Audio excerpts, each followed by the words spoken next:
दिन के बाद, आज से 2 दिन के बाद मैं सीएम की कुर्सी से इस्तीफा देने जा रहा हूं। और मैं तब तक सीएम की कुर्सी पे नहीं बैठूंगा जब तक जनता अपना फैसला ना सुना दे। आज मैं जेल से आया हूं, मैं अपनी अग्नि परीक्षा देने के लिए तैयार हूं। जब भगत सिंह जेल में थे आज से 90-95 साल पहले, उन्होंने अपने क्रांतिकारी साथियों को खत लिखे थे।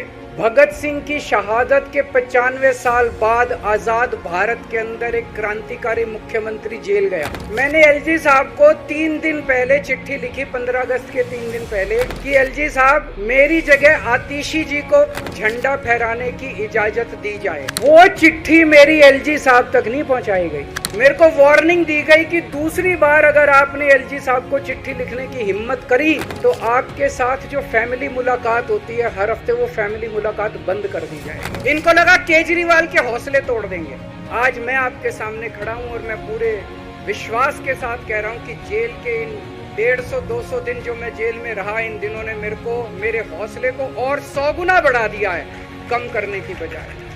ये लोग पूछते हैं कि केजरीवाल जब जेल में था इसने इस्तीफा क्यों नहीं दिया। मैंने इस्तीफा इसलिए नहीं दिया क्योंकि मैं देश के जनतंत्र को बचाना चाहता था। सुप्रीम कोर्ट ने पूछा है केंद्र सरकार से कि जेल के अंदर से सरकार क्यों नहीं चल सकती, तो जेल के अंदर से सरकार साबित कर दिया। सरकारी स्कूलों की हालत बहुत खराब थी, गरीबों के बच्चों का कोई भविष्य नहीं था। उन गरीबों के बच्चों को पिछले 10 साल के अंदर 18 लाख बच्चों को हमने सरकारी स्कूल अच्छे बना के भविष्य दिया है। हम ये कैसे कर पाए? हम ये कर पाए क्योंकि हम ईमानदार हैं। दिल्ली के अंदर हर सरकारी अस्पताल को शानदार बनाया, नए नए सरकारी अस्पताल खोले, गली गली में मोहल्ला क्लिनिक खोला, लोगों की चाहे अमीर हो चाहे गरीब हो सबका इलाज, सबकी दवाइयाँ, सबके टेस्ट, पूरा इलाज मुफ्त कर दिया। क्यों? क्योंकि हम ईमानदार हैं। आज दिल्ली की महिलाएं जब बस में सफर करती हैं उनकी टिकट नहीं लगती। बाकी देश की सरकारें घाटे में चल रही हैं, दिल्ली की सरकार ये सब सुविधा देने के बावजूद फायदे में चल रही है। क्यों? क्योंकि हम ईमानदार हैं। आज दिल्ली के अंदर इतनी सुविधाएं, 24 घंटे बिजली आती है। आज दिल्ली में पहले 8-8 घंटे के पावर लगते थे। हम ये कर पाए क्योंकि हम ईमानदार है।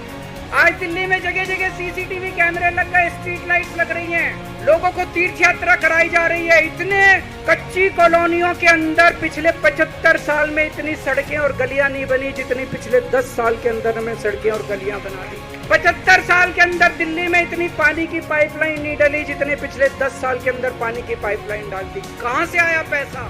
क्यों? क्योंकि हम ईमानदार हैं। ये हमारी ईमानदारी से डरते हैं।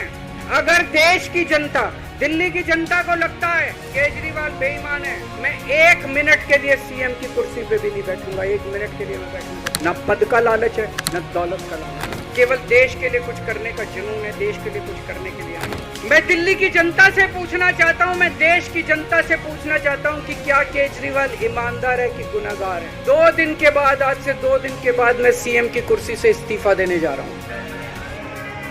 और मैं तब तक सीएम की कुर्सी पे नहीं बैठूंगा जब तक जनता अपना फैसला ना सुना दे। अगर आपको लगता है केजरीवाल ईमानदार है, मेरे पक्ष में वोट दे देना। अगर आपको लगता है केजरीवाल गुनहगार है, मेरे को वोट मत देना। अगर आप मेरे को वोट दे के जिताओगे और अगर आप कहोगे कि केजरीवाल ईमानदार है, तो चुनाव के बाद, उसके बाद जाके मैं सीएम की कुर्सी पे बैठूंगा। तब तक मैं सीएम की कुर्सी पे नहीं बैठूंगा। जब 14 साल के बाद भगवान राम वनवास से लौटे, सीता मैया को अग्नि परीक्षा देनी पड़ी थी। आज मैं जेल से आया हूं, मैं अपनी अग्नि परीक्षा देने के लिए तैयार हूं।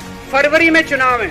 आज इस मंच से मैं मांग करता हूं कि ये चुनाव नवंबर में कराए जाए, महाराष्ट्र के साथ कराए जाए। जब तक चुनाव नहीं होते तब तक मेरी जगह आम आदमी पार्टी से कोई और मुख्यमंत्री बनेगा। अगले 2-3 दिन के अंदर विधायक दल की मीटिंग होगी और विधायक दल की मीटिंग में अगले मुख्यमंत्री के नाम का तय किया जाएगा। जो पीड़ा मेरे मन में है वो पीड़ा मनीष जी के मन में भी है। मनीष जी का भी कहना है कि ये दिल्ली के उप मुख्यमंत्री और शिक्षा मंत्री और मंत्री का पद तभी संभालेंगे जब दिल्ली की जनता कहेगी कि मनीष सिसोदिया ईमानदार है। हम दोनों जनता की अदालत में जा रहे हैं, गली गली जाएंगे, जनता के बीच में जाएंगे। 2020 में मैंने कहा था, मैंने अगर काम किया हो तो मेरे को वोट देना और काम नहीं किया हो तो वोट मत देना। कहा था कि नहीं कहा था?